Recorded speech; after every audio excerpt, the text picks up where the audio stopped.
ಆತ್ಮೀಯ H16 news ಅರ್ಥಾತ್ ಸೀತಾರಾಮ್ಗೆ ಸ್ವಾಗತ. ನಾನು ನಿಮ್ಮವ MI ಅಥವಾ ಮಲ್ಲಪ್ಪ ಜೋತಾವರ. ಆತ್ಮೀಯರೇ, ನಮ್ಮ ಚೇತೇಶ್ವರ್ ಪೂಜಾ ಗುಜರಾತ್ದವರು ಟೆಸ್ಟಲ್ಲಿ ಪಾರಂಗತರು.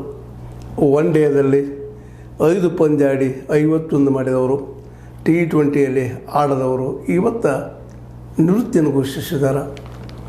ನಿವೃತ್ತಿ ಆಗಲೇಬೇಕಾದ್ದು, ಎಲ್ಲರಿಗೂ ವಯಸ್ಸಾಗುವುದನ್ನು ಆರಂಭ ಇದ್ದಲ್ಲೇ ಅಂತ್ಯ ಇದ್ದೇ ಇರ್ತದೆ. ಸ್ವತಂತ್ರವಾದ ಮೀಡಿಯಾಗೆ ಬೇಕಾಗಿರುವುದು ಸ್ವತಂತ್ರ ಧ್ವನಿ. ಆ ಸ್ವತಂತ್ರ ಧ್ವನಿ ಉಳಿಸಲು ನೀವು ಮಾಡಬೇಕಾದದ್ದು ಇಷ್ಟೇ. ಅದೇನಪ್ಪಾ ಅಂತಂತಂದ್ರೆ, ನಿಮ್ಮ ಕೈಲಾದಷ್ಟು ಸಹಾಯ ಈ ಚಾನಲ್ಗೆ ಮಾಡಿ ಹಾಗೂ ನಿಮ್ಮ ಧ್ವನಿಯನ್ನು ಕಾಪಾಡಿಕೊಳ್ಳಿ. ಆ ಎಲ್ಲ ನೆಲೆಯಲ್ಲಿ ಇವತ್ತು ನಮ್ಮ ಚೇತೇಶ್ವರ್ ಪೂಜಾರವರು ಒಟ್ಟಾರೆ ಎಲ್ಲ ರಂಗಕ್ಕೂ IPLದಲ್ಲೂ ಆಡಿದ್ದಾರೆ. ಎಲ್ಲ ಕ್ಷೇತ್ರ ಅಂದರೆ ಪ್ರಥಮ ದರ್ಜೆಯಲ್ಲಿ ಅಥವಾ ಒನ್ ಡೇಯಲ್ಲಿ 2020ಯಲ್ಲಿ ಟೆಸ್ಟ್ಗಳಿರಲಿ ಎಲ್ಲದರಿಂದ ನಮ್ಗೆ ಸಾಕು ಪಾಠ ಅಂತ ಹೇಳಿದ್ದಾರೆ.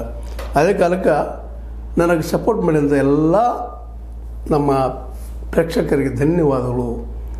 ಯಾಕಂದ್ರೆ ಅವರು ಆಡಿದಂಥ 103 ಟೆಸ್ಟ್ಗಳಲ್ಲಿ 7,190 ರನ್ ಹೋಗಿ ಗಳಿಸಿದ್ದಾರೆ. ಅದರಲ್ಲಿ 19 ಶತಕಗಳಿದ್ದಾವೆ, 35 ಅರ್ಧ ಶತಕಗಳಿದ್ದಾವೆ.